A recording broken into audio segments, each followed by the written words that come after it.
মই ৰিকুৱেষ্ট এইটো বহুত মানুহে নজনা একচুৱেলি মানে নিজৰ গাঁৱৰ পৰা এনেকুৱা দুখীয়া মানুহ আহে ইয়াত কিন্তু তেওঁলোকে গম নাপায় কিন্তু যিসকল দৰ্শক চাই আছে তেওঁলোকে এটলিষ্ট একো কৰিব নালাগে আমাক একো কন্ট্ৰিবিউশনো দিব নালাগে তেওঁলোকে এটলিষ্ট আপোনাৰ ভিডিঅ'টোৱে জানিবা চাই পেলাই কাৰোবাক কৈ দিয়ে বা আপোনাৰ ভিডিঅ'টোৱে শ্বেয়াৰ কৰি দিয়ে তেতিয়া এটলিষ্ট এই গৰীব মানুহজনে জানে আপোনাৰ কাৰণে হলে এই ভিডিঅ'ৰ কোনো অৰ্থ নাথাকিব পাৰে আপোনাক এই ভিডিঅ'ৰ আপোনাৰ কোনো অৰ্থ নহব পাৰে আপোনাৰ টকা পইচা থাকিব পাৰে এনেকুৱা খাদ্যৰ আপোনাৰ প্ৰয়োজন হ'ব পাৰে কিন্তু আপুনি এই কথাটো যদি বেলেগক জনাই দিয়ে তেতিয়াহ'লে সেই গৰীব মানুহৰ কাৰণে মানে কিমান ডাঙৰ সহায় হ'ব আপুনি অন্ন দান কৰা এই যিটো আমাৰ কাৰ্যসূচী প্ৰক্ৰিয়াৰ লগত আপুনি নিজেও জড়িত হৈ যোৱা নিচিনা হ'ব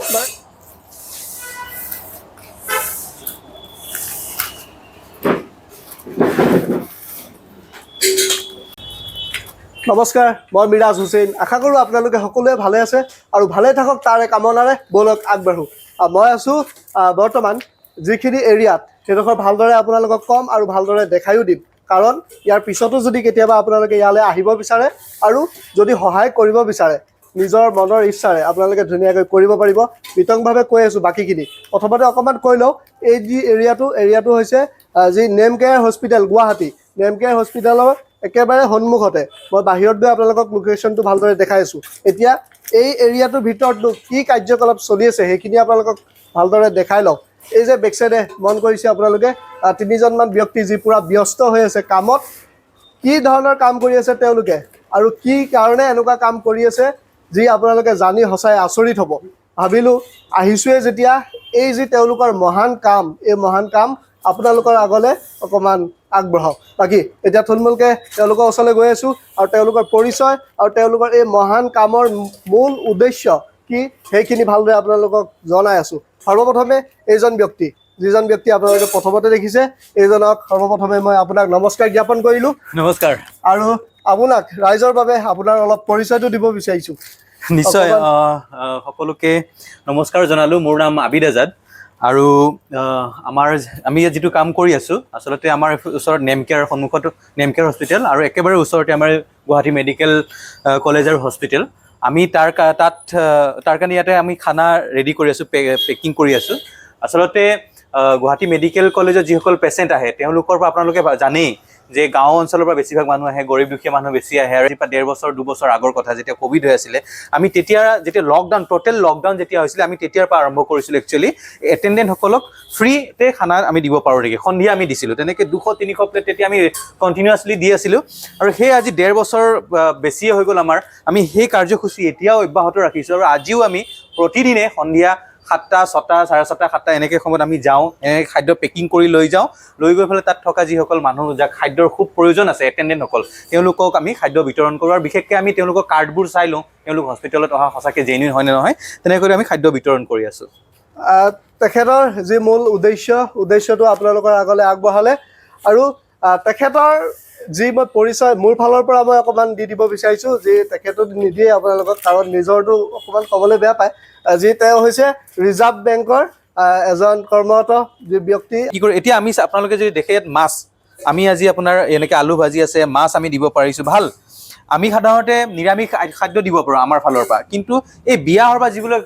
খাদ্য থাকি যায় মাংস হওক মাছ হওক পনীৰ হওক বিভিন্ন ভাল খাদ্য বনাই চাবলৈ সেইবোৰ আমি আনি পেলাই এতিয়া আজি যেনেকৈ মাছ আমি দি আছোঁ তেনেকৈ আমি মাছ মাংস আমি দিব পৰা হৈছোঁ আৰু সেইটো আমাৰ বিৰাট ভাল লাগিছে কাৰণ মানুহসকলে যিসকলে খাদ্যটো খায় তেওঁলোকে খাই পেলাই যি এটা শান্তি অনুভৱ কৰে ভাবকচোন তাত তেওঁলোকৰ পইচা পাতি নাই কিছুমান মানুহ আছে 3 মাহ 4 মাহ ধৰি পেলাই তাত আছে তেওঁলোকৰ কোনো উপাৰ্জন নাই তাতে কেনেবাকৈ খাদ্যটো যোগাৰ কৰে পইচা পাতি নাথাকে এতিয়া আমাৰ পৰা খাদ্য নি থাকে আমিতো নিৰামিষ খানা দিওঁ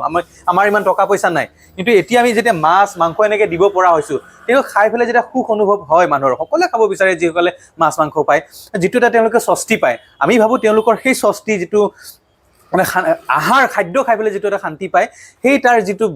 মানে আশীৰ্বাদ আমি ভাবোঁ যিসকলে আমাক খাদ্যখিনি দিয়ে শ্ৰাদ্ধ হওক বা বিবাহ বাৰু যোনে দিছে তেওঁলোকলৈ সেই আশীৰ্বাদটো যায় বুলি ভাবোঁ আৰু এনেকৈ দি পেলাই দিবলৈ পাই আমি অকণমান ভাল খাদ্য দিবলৈ পাই আমাৰো শান্তি লাগিছে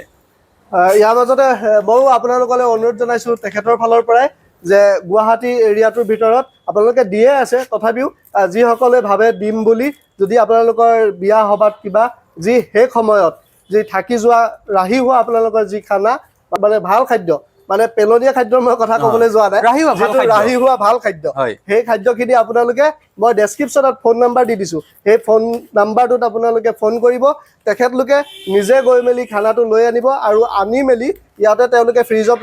ৰখাৰ পিছত দেখাম আপোনালোকক অকণমান দেৰিকৈ দেখাই আছোঁ কি ধৰণে তেখেতলোকে গৈ মেলি তাত বিতৰণ কৰে বিতৰণটো আপোনালোকক দেখাই আৰু কি হয় আপোনাৰ খাদ্য কেতিয়াবা আপোনাৰ বহুত বেছি আহি যায় তেনে ক্ষেত্ৰত আমি কি কৰোঁ সেই খাদ্য আমি অনাথ আশ্ৰম বা তেনেকুৱা ঠাইত দিয়াৰো আমি ব্যৱস্থা কৰিছোঁ যিখিনি আপোনালোকক বেছি আৰু হৈ যাব আমাৰ এতিয়া কণ্টেইনাৰ আছে আপোনাৰ আহকচোন মই দেখুৱাই দিওঁ কণ্টেইনাৰ আৰু দেখাই আছোঁ যি তেওঁলোকে ইয়াত ৰখাৰ যিটো ব্যৱস্থা সেই ব্যৱস্থাটো আপোনালোকক দেখাওঁ এতিয়া আমাৰ ফ্ৰিজ হয় ইয়াতে আমি এনেকৈ ষ্টিলৰ কণ্টেইনাৰ এইবিলাক আপুনি যে দেখি আছে ষ্টিলৰ কণ্টেইনাৰ এনেকৈ এইবোৰো চাওক ইয়াতে আপোনাক আমাক এই কণ্টেইনাৰবিলাকো ডনেট কৰিছে মানুহে এনেকৈ এই কণ্টেইনাৰবিলাকো নামবিলাক ছাইডৰ ফালে লিখা আছে এনেকৈ ডনেট কৰিছে আমি আনি আমাৰ ফ্ৰিজৰ ভিতৰত এইবিলাক আপোনাৰ ইয়াত খাদ্য ইয়াত এনেকৈ এইবিলাকত খাদ্য আছে আমাৰ এতিয়া আমি যিহেতু এই কামবিলাক ৰাইজৰ সহযোগত কৰি আছোঁ আমাক ৰাইজৰ পৰা আমি যথেষ্ট সহায় পাইছোঁ এনেকৈ এই কণ্টেইনাৰ পাইছোঁ আমাৰ এটা সমস্যা দেখা দিছে আমাৰ ফ্ৰিজ লাগে এটা ফ্ৰিজত আমাৰ নোকোলাই এইটো ফ্ৰিজত এনেকৈ কণ্টেইনাৰবিলাক নোসোমায় এতিয়া আমি ভাবি আছোঁ আৰু এটা যদি আমাৰ ফ্ৰিজ হৈ যায় আমি খানাখিনি মজুত কৰাৰ পিছত আমি নেক্সট ডে এতিয়া বেছি যেতিয়া খানা হৈ যায় আমি অনাথ আশ্ৰমত যিটো দিম বুলি আমি মানে কিবা কৰিছোঁ আমি ইনিচিয়েটিভটো লৈছোঁ তেনেকৈ অনাথ আশ্ৰম হওক বা কিছুমান ভাল খাদ্য আছে যিবিলাক আমি বৃদ্ধাশ্ৰমতো দিব পাৰোঁ আমি তেনেকৈ য'ত দিব পৰা যায় বাকী খানাটো আমি GMCHত দি আছোঁ বা ফুটপাথত আমি দিবলৈ যাওঁৱেই আপোনাৰ তেনেকুৱা কাম চলি আছে আমাৰ হয় তেখেতে যথেষ্টখিনি আপোনালোকক ক'লে তাৰ লগতে যি মূল ব্যক্তি বুলি ক'ব লাগিব এইজনক দাদা আপোনাৰ নাম অলপ জনাব নমস্কাৰ মোৰ নাম শ্ৰী নিতেন মালাকৰ হয় আপুনি মানে ইয়াত খানা বনোৱা দায়িত্বত থাকে মানে হয় আজি 2 বছৰে হ'ব মই এতিয়া এই ক্ষেত্ৰত মই কৰি আছোঁ হয় যে মূল ব্যক্তি বুলি ক'ব লাগিব তেখেতক অকলে যি তেখেতে ইমানখিনি কাম কৰি গৈ আছে অকলে বনাই আৰু অকলে তেখেতে এইখিনি কাম আগবঢ়াই গৈ আছে ৰাইজৰ বাবে আপোনাক ধন্যবাদ জনালোঁ আৰু লগতে এইজন আৰু এজন আছে যিজন ছফিউজ্জামান মোৰ বন্ধু আমি যিটো টীম আৰু মানুহ আমাৰ একচুৱেলি আৰু মানুহ আছে কিন্তু চবেই সদায় আমি আহিব নাচাওক আমি হ'ল সন্ধিয়া এই কামটো কৰোঁ কাৰণ আমাৰ নিজৰ কাম থাকে মই যেনেকৈ চাকৰি কৰোঁ তেওঁৰ নিজৰ আপোনাৰ ইনষ্টিটিউট আছে নিজৰ ব্যৱসায় আছে আমি এই সন্ধিয়া আহি পেলাই এই কামখিনি কৰোঁ আৰু লগতে মই আপোনাক দেখুৱাই গৈছোঁ আমাৰ গাড়ীখন গাড়ী এখনো আছে আমি আহক গাড়ীখন আমাৰ মানে গাড়ীখন যিখন গাড়ী তাৰমানে বিয়া সভাৰ যিখিনি থাকি যোৱা বস্তুখিনি অনা হয় এই গাড়ীখনতে অনা হয় আমি এইখন গাড়ী আমি বেংকৰ পৰা লৈছোঁ আমি এইখনৰ বিশেষকৈ খানাৰ কাৰণে আৰু এইবিলাক বিভিন্ন সময়ত আপোনাৰ বিশেষকৈ ক'ভিডৰ সময়ত আপোনাৰ যদি চাই এনেকৈ মানুহ লাইন পাতি এনেকৈ আপোনাৰ ক'ভিডৰ সময়ত আমি GMCHত আমি এনেকৈ দিছিলোঁ আপোনাৰ আৰু এটা কথা আপোনালোক ক'ব বিচাৰি আমি যিটো জেগাত আছোঁ আপোনালোকে প্ৰায় ইয়াতে 2 বিঘামান জেগা হ'ব এইফালে হ'ল GMCH আৰু এইটোৱে GMCHৰ নতুন বিল্ডিং আৰু এইফালে হ'ল নেম কেয়াৰ আৰু এই জেগাটো ৰাইজক মই জনাব বিচাৰিম এই জেগাটো হৈছে আমাৰ লাখটকীয়াৰ পুনম বৰা আৰু পাপুদা তেওঁলোকৰ এইখিনি জেগা হয় তেওঁলোকৰ এইখিনি কিবা হয় তেওঁলোকে আজি প্ৰায় 1.5 বছৰ আগত আমাক এই জেগাটো ব্যৱহাৰ কৰিবলৈ তেওঁলোকে আমাক কৈছিলে আজিৰ পৰা যেতিয়া আমি ষ্টাৰ্ট কৰিছোঁ কৈছিলে যে তেওঁলোকে আমাৰ এই জেগাখিনি এনে আছে বৰ্তমান তোমালোকে কিছুদিন ব্যৱহাৰ কৰিবা কিছুদিন বুলি কৈ পেলাই আমি 1.5 বছৰ ধৰি পেলাই তেওঁলোকৰ এই জেগাটো ব্যৱহাৰ কৰি আছোঁ গুৱাহাটীৰ নিচিনা জেগাত এনেকুৱা এটা জেগা পোৱাৰ কাৰণে আমি এই কামটো কৰিব পাৰি আছোঁ আৰু নহ'লে হয়তো আমি নোৱাৰিলোহেঁতেন কিন্তু অতি দুখৰ পৰিতাপৰ কথা যে যি পুনম বা আমাক ইয়াত মাতি আনিছিলে তেওঁ সদস্য আছিলে তেখেতে আমাৰ মেইন ব্যক্তি থকা নিচিনা আছিলে কিন্তু অতি দুখৰ কথা এই মাহতে আপোনাৰ তেখেতৰ স্বাস্থ্যজনিত কাৰণত পুনমবা আমাক এৰি থৈ তেওঁ পৰলোক প্ৰাপ্তি হ'ল সেইটোৱে আমাক বহুতখিনি দুৰ্বল কৰিলে একচুৱেলি আমি যিটো এটা সাহস লৈ পেলাই কাম কৰি আছিলোঁ তেওঁৰ পৰলোক প্ৰাপ্তি হোৱাৰ ফলত আমি অলপমান দুৰ্বল হৈছোঁ কিন্তু আমাৰ তেওঁৰ যিটো ইচ্ছা আছিল এই কামটো কণ্টিনিউ কৰা তেওঁ নাথাকিলেও আমি এতিয়া মানে এটা শপত লোৱা নিচিনা এটা হয় প্ৰতিজ্ঞা লোৱা নিচিনা হৈছে আমাৰ তেওঁ নাথাকিলেও আমি তেওঁৰ যিটো ইচ্ছা আছিলে আমি যিটো এটা সপোন দেখিছিলোঁ একেলগে মানুহক মানে হাংৰি যিটো ভোক আছে ভোকৰ পৰা মুক্ত কৰা এটলিষ্ট ৰাতি যাতে মানুহে ভোকত শুবলগীয়া নহয় সেইটোৱে আমাৰ উদ্দেশ্য মিছন আমাৰ গ'ল আমাৰ সেইটোৱে হয় আমি একেবাৰে সৰু অৱস্থাতে আছোঁ এতিয়া কিন্তু আমি ভাবোঁ সেই বস্তুটো আমি যিমান পাৰোঁ ডাঙৰ অৱস্থাৰে লৈ যাম আৰু পুনমবা তেখেত নাই আজি তেখেতক আমি স্মৰণ কৰিছোঁ এই আপোনাৰ অনুষ্ঠানৰ জৰিয়তে হয় প্ৰথমতে আপোনাক আৰু এটা কথা সুধিবলৈ থাকি গ'ল সেইটো প্ৰথমতে সুধিব লাগিছিলে যে আপোনালোকৰ যি অনুষ্ঠানটিৰ নাম কি আমাৰ অনুষ্ঠানটিৰ নাম হৈছে ৰেইনড্ৰপছ ইনিচিয়েটিভ অসম ৰেইনড্ৰপছ আমি যেতিয়া আৰম্ভণিৰ নামটো ৰাখিছিলোঁ এইকাৰণে আমি একেবাৰে সৰু মানুহ আমি ৰেইনড্ৰপছ পানীৰ টোপালবিলাক লগ লাগি যেনেকৈ সাগৰ হয়, আমাৰো তেনেকৈ এটা ইচ্ছা আছিল পানীৰ টোপালবিলাক লগ লাগি পেলাই ৰেইনড্ৰপছবিলাক লগ লাগি আমি যেনে এটা নৈ হ'ব পাৰোঁ, এটা সুঁতি হ'ব পাৰোঁ বা এটা নদী হ'ব পাৰোঁ, তেনেকৈ এটা ইচ্ছা কৰি আমি ৰেইনড্ৰপছ ইনিচিয়েটিভ নামটো দিছিলোঁ আমি। কিমান চনত ষ্টাৰ্ট হৈছিলে? আমাৰ যোৱা 2021 চনত আমাৰ এইটো ৰেজিষ্টাৰ হৈছিলে, এইটো ট্ৰাষ্টৰ আণ্ডাৰত ৰেজিষ্টাৰ হৈছিলে। আমাৰ ৱেবছাইট আছে, আমাৰ ফেচবুক পেজ আছে ৰেইনড্ৰপছ ইনিচিয়েটিভ আছাম, আমাৰ ৱেবছাইট হৈছে raindrops.art হয়। আৰু আপোনালোকে আমাক যোগাযোগ কৰিব পাৰে যিকোনো কথাৰ কাৰণে, ধৰক ক'ৰবাত যদি খাদ্যৰ প্ৰয়োজন হৈছে বা আপোনালোকৰ খাদ্য বেছি আছে, বিবাহ সবাহৰ তেনেকৈ ইনফৰমেশ্যন আছে, আমাক দিব পাৰে আৰু যিকোনো ধৰণৰ আমাক সহায় কৰিব। আৰু আনকি আপোনাৰ ঠাণ্ডা দিন আহিছে এতিয়া, ঠাণ্ডা দিনত আপোনালোকে যদি ভাবে গৰম কাপোৰ আমি আপোনালোকে দিব বিচাৰে, আমাক দিব পাৰে। আমি একদম চিষ্টেমেটিকেলি আমি যাক প্ৰয়োজন তেনেকুৱা মানুহ, এতিয়া GMCHতে ইমান গৰীব মানুহ থাকে, আমি তেওঁলোকক আপোনাৰ ঠাণ্ডাত গৰম কাপোৰ আমি দিব পাৰোঁ। তেওঁলোক এইবিলাক সুবিধা আমি কৰি আছোঁ, এইবিলাক আমি কৰিব পাৰোঁ। আৰু 26 জানুৱাৰীত ইয়াতে আমি এই ওচৰ চুবুৰীয়া যিবিলাক বস্তি অঞ্চলৰ সৰু সৰু ল'ৰা ছোৱালীবিলাক আছে, কণ ল'ৰা ছোৱালী আছে, সিহঁতক মাতি আমি 26 জানুৱাৰীত ইয়াতে অনুষ্ঠান পাতোঁ, চিত্ৰাংকন প্ৰতিযোগিতা পাতোঁ, তেওঁলোকৰ লগত একেলগে বহি ভাত খাওঁ, তেনেকুৱা আমি কিছুমান কাম কৰি থাকোঁ। আহিব, সকলোৱে আহিব, জইন কৰিব, ভাল লাগিব। ঠিক আছে, আমি বুলি ক'লে আমি সকলোকে কৈছোঁ। ঠিক আছে, যথেষ্টখিনি আপুনি ক'লে, আপোনাক অশেষ ধন্যবাদ জনালোঁ। আৰু আপোনালোককো অনুৰোধ জনাইছোঁ, যিমানখিনি পাৰে আপোনালোকে সহায় কৰক মনৰ পৰা। আৰু এই বিতৰণ কাৰ্যসূচী আপোনালোকে যি ধৰণে তাত কৰি আছে, কৰি থাকোঁতে তাত ৰাইজৰ সঁহাৰি কেনেকুৱা পাইছে? আহে আপোনাৰ তাৰমানে কি, আপোনাৰ মানুহ ইয়াতে হ'ল কি, পেচেণ্টবিলাক হ'ল আপোনাৰ ফ্লাইং পেচেণ্ট, এসপ্তাহ থাকিল, 10 দিন থাকিল, তাৰপিছত গুচি যায়। কিছুমান থাকে আপোনাৰ 3 মাহ 4 মাহ 6 মাহ, তেওঁলোকতো কণ্টিনিউৱাছলি আহি থাকে। কিন্তু কিছুমান আহে ধৰক খাবলৈ আহে, তেওঁলোক আহি পেলাই গুচি গ'ল, আকৌ নতুন মানুহ আহে, তেনেকুৱা। তেওঁলোকে হয়তো গমেই পোৱা নাই, আকৌ গম পাইছে। কিন্তু কিছুমান মানুহ এনেকুৱা আছে আপোনাৰ, তেওঁলোকৰ উপাৰ্জন একে টোটেলি বন্ধ হৈ গৈছে, একো পইচা পাতি নাই। তেওঁলোক এসাঁজ খাই, তেওঁলোক আগত কি কৰিছিলে আমাৰ এইটো গম নাপায় কিছুমানে, বহুতে এসাঁজ হোটেলৰ পৰা আনি 1 প্লেট আনে, হাজবেণ্ড ৱাইফ আছে, তেওঁলোকে দুজনে ভগাই খায়, আৰু পেচেণ্টে ধৰক হস্পিটেলৰ পৰা পালে। এতিয়া যেতিয়াৰ পৰা আমাৰ তাত গম পাইছে, আপোনালোকে দেখিব তেনেকুৱা মানুহ আমাৰ তাত আহিব, 4 প্লেট 5 প্লেট আমাৰ পৰা লৈ যায় তেওঁলোক খানা। মানে তেওঁলোকৰ কাৰণে বহুত ডাঙৰ এটা সহায় হৈছে বুলি আমি ভাবোঁ। জনাব পাৰে কোনোবা তেনেকুৱা যদি ইয়াত পেচেণ্ট আহি যায়, আপোনালোকৰ অঞ্চলৰ পৰা যদি আহে তেনেকে ক'ব পাৰে যে 7 বজাত ইয়াতে আমি খাদ্য ডিষ্ট্ৰিবিউট কৰোঁ, আহি গ'লে হ'ল। GMC যিটো মেইন গেট হয়, তাত আহিলে হ'ল, আমি থাকোঁৱে তাতে ডেইলি।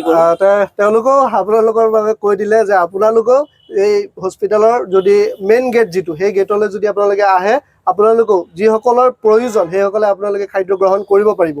তাকে মই জনাব পাৰে, এইটোৱে মই ৰিকুৱেষ্ট, এইটোৱে বহুত মানুহে নজনায় একচুৱেলি, মানে নিজৰ গাঁৱৰ পৰা এনেকুৱা দুখীয়া মানুহ আহে ইয়াত, কিন্তু তেওঁলোকে গম নাপায়। কিন্তু যিসকল দৰ্শক চাই আছে, তেওঁলোকে এটলিষ্ট একো কৰিব নালাগে, আমাক একো কণ্ট্ৰিবিউশ্যনো দিব নালাগে, তেওঁলোকে এটলিষ্ট আপোনাৰ ভিডিঅ'টোৱে যেনিবা চাই পেলাই কাৰোবাক কৈ দিয়ে বা আপোনাৰ ভিডিঅ'টোৱে শ্বেয়াৰ কৰি দিয়ে, তেতিয়া এটলিষ্ট এই গৰীব মানুহজনে জানে আপোনাৰ কাৰণে হ'লে এই ভিডিঅ'ৰ কোনো অৰ্থ নাথাকিব পাৰে। আপোনাক এই ভিডিঅ'ৰ আপোনাৰ কোনো অৰ্থ নহ'ব পাৰে, আপোনাৰ টকা পইচা থাকিব পাৰে, এনেকুৱা খাদ্যৰ আপোনাৰ প্ৰয়োজন হ'ব পাৰে, কিন্তু আপুনি এই কথাটো যদি বেলেগক জনাই দিয়ে, তেনেহ'লে সেই গৰীব মানুহৰ কাৰণে মানে কিমান ডাঙৰ সহায় হ'ব। আপুনি অন্ন দান কৰা এই যিটো আমাৰ কাৰ্যসূচী প্ৰক্ৰিয়াৰ লগত আপুনি নিজেও জড়িত হৈ যোৱা নিচিনা হ'ব। আমি সেইটো বিচাৰোঁ। আপুনি আহি নিজে দিব পৰা নাই, তো আপুনি মানুহজনক ইয়াতে পঠালেও সেইখিনিও আপুনি দিয়া হৈ যায়। মানে দুজন মানুহে যদি হোটেলত খাবলৈ যায় 200 টকাকে লাগি যাব, 150 টকা এটা লাগিলে 200 টকা লাগি যাব। সেই হিচাপত সেইজন ব্যক্তিৰ বাবে বহুত জৰুৰী আপোনালোকে এই মেছেজটো পঠিয়াই দিয়াৰ বাবে। যাৰ হস্পিটেলৰ ৰোগী থাকে তেওঁৰ কাৰণে বহুত বেছি জৰুৰী, কাৰণ মেডিচিন কিনিব পাৰে সেইখিনি পইচা। 100 টকা এটাতে যদি ভাত নাখায়, সেইটো মেডিচিন কিনিব পাৰে। তেওঁলোকে এটা মেডিচিন কিনিব নে ভাতটো খাব, তেনেকুৱা চিটুৱেশ্যনৰ আপুনি দেখিব তেনেকুৱা মানুহ ইয়াত আছে। ঠিক আছে, এতিয়া তালৈ যাওঁ, গৈ মেলি আপোনালোকক ভালদৰে দেখাইছোঁ। আৰু তেওঁলোকৰ যি মহান উদ্দেশ্য আৰু যি মহান কাৰ্যসূচী ভাবিলোঁ আপোনালোকক দেখাই দিওঁ, সেইবাবে দেখাই আছোঁ। আৰু বাকীখিনি ধুনীয়াকৈ গৈ আছোঁ, দেখাই আছোঁ। ভিডিঅ'টো স্কিপ নকৰিব, আগলৈ ভালদৰে চাই থাকিব। আৰু যিসকলে আকৌ এবাৰ কৈছোঁ, আগতো 2-3বাৰমান ক'লোঁ, সহায় কৰিম ভাবিছে, আপোনালোকে সহায় কৰিব পাৰিব।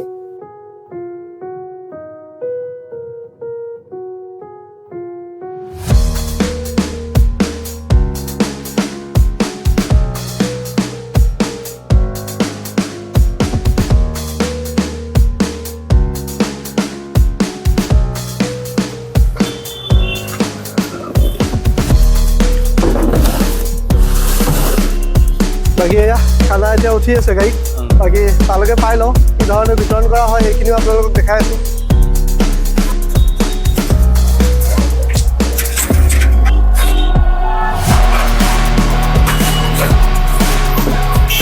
এয়া গাড়ী উঠি লৈছোঁ, লোকেশ্যন এইজন আবিদাও এতিয়া অলপ উঠি লৈছে। আমাৰ এইটো হ'ল আমাৰ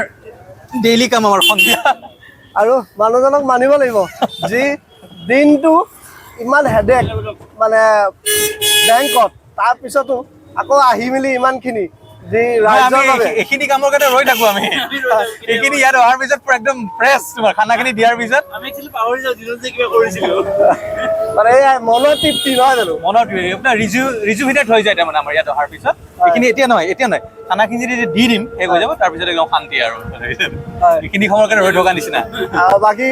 মোৰ নিজৰো মই যি ক'ব লাগিব ফিলিংছ মানে মই আপোনালোকক বুজাব নোৱাৰোঁ সঁচাই বহুত ভাল লাগিছে আজি তেওঁলোকৰ লগত অকণমান সময় কটাই বাকী আপোনালোককো অলপ যি দেখা আমাৰো ভাল লাগিছে তুমি শিৱসাগৰৰ পৰা আহি আমাৰ এই ভিডিঅ' কৰিছা তুমি আমাৰো মিৰাজে যিটো কাম কৰিছে আমাৰো বহুত ভাল লাগিছে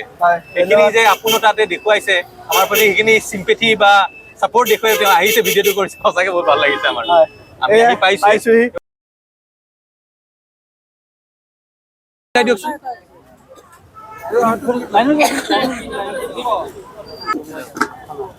আপোনাক দিয়া হৈছে নেকি এতিয়া এইখিনি মানুহ থাকি গ'ল আজি দিয়ক চাওঁ নামি দিওঁ অলপমান বহু কেইজন ব্যক্তি এতিয়াও যে থাকি গ'ল ইয়াৰ থ্ৰুৱেদি আপোনালোকে গমেই পাইছে যে কিমান প্ৰয়োজনীয় এইখিনি মানুহ এওঁলোক হ'ল গম পাই পেলাইছে বহুত মানুহ আপোনাৰ GMCৰ ভিতৰত আছে গম পোৱা নাই এতিয়ালৈকে গম নোপোৱাকে কিছুমান মানুহ গম নোপোৱাকে এতিয়া আহিছে গুচি গৈছে এতিয়াও যি দেখিছো অহাৰ পিছতো দাদা আৰু এটা লাগিছিলে বা দাদা নাই মানুহৰ নিডৰ মানে আপোনালোকে ভাবক GMC কিমান বেডেড হস্পিটেল হয় গোটেইখিনি মিলাই 10,000 মানুহ থাকে ইয়াতে ডেইলি 10,000 মানুহ ডেইলি থাকে মেক্সিমামে দুখীয়া মানুহ হয় তাৰে কিমান ধৰক 80-100 জন ধৰক আমাৰ ইয়াতে আহিবলৈ খানা নিলে ধৰক আৰু যি আপোনালোকক দেখালোৱে আহি খুব বেছি 3 মিনিটো হোৱা নাই নেকি ক'ব এই 5-6 মিনিট আৰু হৈ যায় কাৰণ আমি একচুৱেলি পেকিং কৰি লোৱা নতো দেৰি নহয় ইয়াতে যদি আমি আনি পেলাই বাৰী দিলোহেঁতেন তেতিয়ালৈ সময় ল'লে আৰু ইয়াত যদি দি থকা কণ্টিনিউটো হৈ যায় মানুহ কিমান ভিৰ লাগি যাব কোনো হিচাপ নাই কিজানি যে ইমানটো অকণমান টাইমতে গম পাই মানুহ ইমান ভিৰ লাগি যায় বাকী যদি 10-15 মিনিট ৰখি দিয়া হয় মানুহ কিমান ভিৰ হ'ব আৰু ক'ব নোৱাৰা অৱস্থা আমি মানে কি আৰু সামৰ্থ্য অনুসৰি আমি আহোঁ আমাৰ যদি সামৰ্থ্য বহুত বেছি হয় এতিয়া আমি আৰু বহুত যিমানখিনি বেছি কৰিব পাৰোঁ বাকী বেক চাইডে যিসকল লোক ৰখি আছে তেওঁলোকে নাপালে তেওঁলোকে কৈ আছে যে আমাকো লাগিছিলে আকৌ এবাৰ কৈছোঁ আপোনালোকে দেখিছে কিমান প্ৰয়োজনীয় বাকী যিমানখিনি পাৰিলোঁ থুলমূলকৈ আপোনালোকক দেখালোঁ আৰু তাৰ লগতে মানে এইটো এপিছড ইয়াতে শেষ কৰিছোঁ নেক্সট এপিছডত আপোনালোকক এটা বিশেষ যি কথা আপোনালোকক ক'বলৈ গৈ আছোঁ প্ৰথমতে আৰম্ভণিতে মই আবিদ্যাকে অকণমান আগবঢ়াই নিবলৈ ক'ম যি আজিৰ এই যি এটা ঘটনা যি ইয়াত আহি মই গম পালোঁ